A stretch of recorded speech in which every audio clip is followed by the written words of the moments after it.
Vamos a ir aprendiendo palabras en guaraní y haciendo oraciones. Te ayudará muchísimo con tu pronunciación y enriquecer tu vocabulario. Clase 20. Guaraní 1. Habitación, pieza, kot, kot. Número 2. Hablar, ñe, ñe. Número 3. Hace rato, ayeima, ayeima. 4. Hambre, ñembrahui, ñembrahui. Número 5.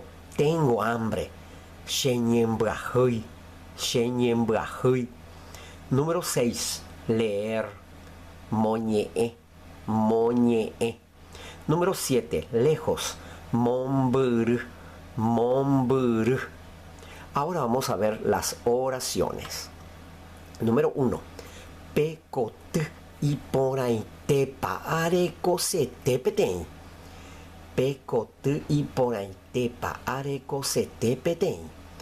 Esa pieza es muy lindo, como quiero tener uno. Número 2.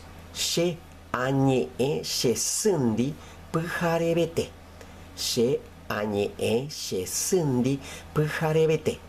Yo hablo con mi mamá a la mañana temprano. Número 3.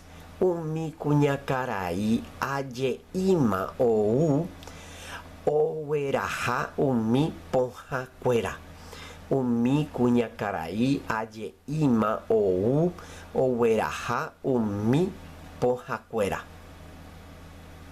Esas señoras hace rato ya vinieron para llevar esos remedios.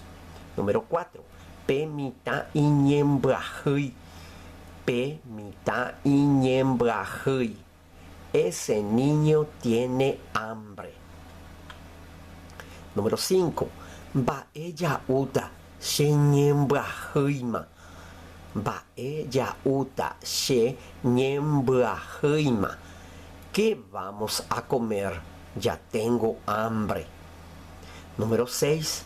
Shes omoñe pe aranduka. Shes omoñe pe aranduka. Mi madre lee ese libro. Número 7. Aja hanwa ajesha shesupe momburu aja. Aja hanwa ajesha shesupe momburu aja. Para ir a verle a mi mamá, lejos me voy. Mucha suerte con la pronunciación.